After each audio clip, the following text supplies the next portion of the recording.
This is the Lockpicking Lawyer, and the lock I have for you today is the Tesa model TE5. It's a Euro profile cylinder that was sent to me by Joshua in Arizona. So Joshua, thanks again for this great little lock. There's one thing that's very unusual about this lock, and it has to do with the spacing between the pins. It's normally not something you would think about very much, but this one happens to have an extra space in between pins 3 and 4. And you can see that take the shape of this little flat here.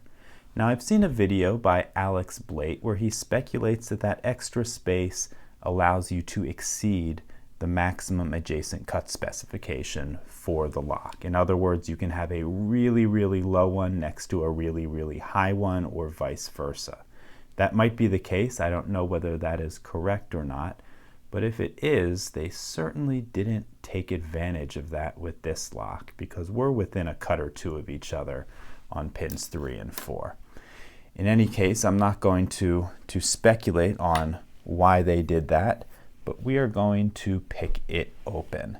Now, I happen to know that these locks contain tapered driver pins, and they can be really frustrating for some pickers, especially the ones that favor lighter tension, because you can pick the same pin over and over and over again, and it just keeps falling down with that little taper on the driver pin.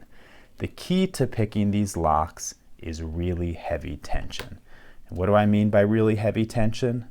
Well, let me show you what happened when I was picking this right before I started the video. I actually broke a 25 thousandths Peterson standard hook. This is a pick that I've used for at least a year now, picked thousands, maybe tens of thousands of locks with this. And it was the amount of tension I put on this particular one that was the straw that broke the camel's back, or broke the pick.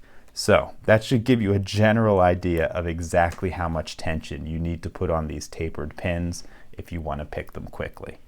So let's get to work. I'm going to use a 50 thousandths pry bar. Actually, you know what? I see the pin is really, really close to the front here. Let me do something a little bit different. Let's use a wiper insert.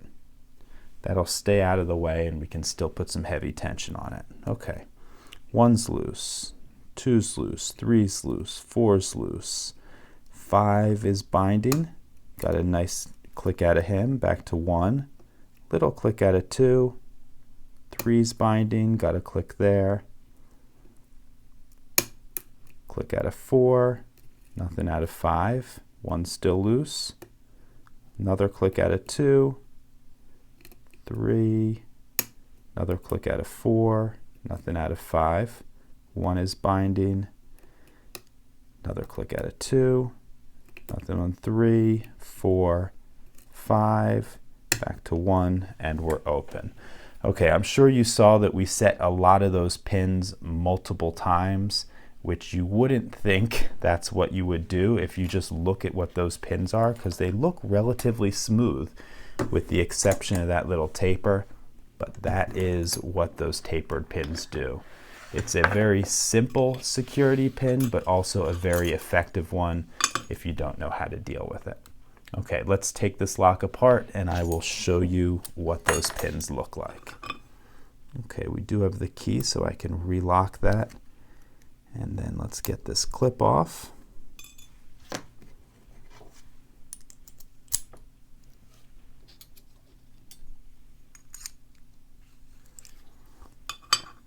Okay, first thing, let me show you that space I was talking about between pins 3 and 4.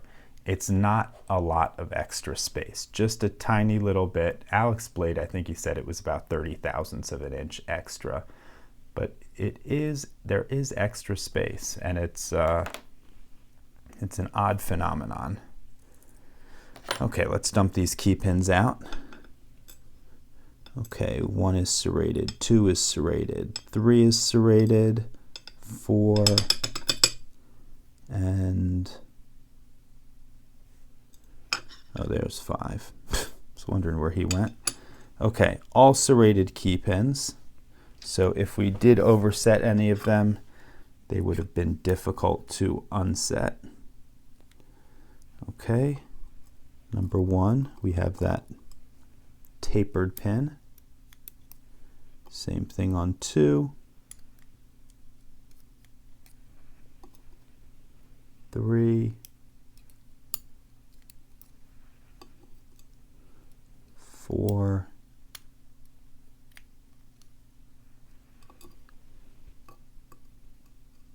and 5.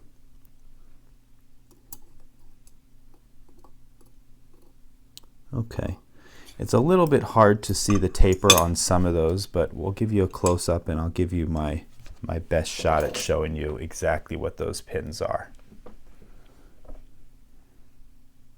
Okay, as I said before, all of the key pins are serrated, and then if you take a very close look at the driver pins, let's actually zoom even closer in on number 2, because that's a really good example. You can see that little taper on the edge, and that taper is what allows you to get multiple clicks. In any case, it's a very effective driver pin for not a lot of effort, and a lot of people have difficulty with it because they don't know that they need such heavy tension. But once you figure that out, once you apply the right tension, these locks should open for you very, very quickly. That's all I have for you on the Tesa Model TE5. If you have any questions or comments, please put them below. If you like this video and would like to see more like it, please subscribe. And as always, have a nice day. Thank you.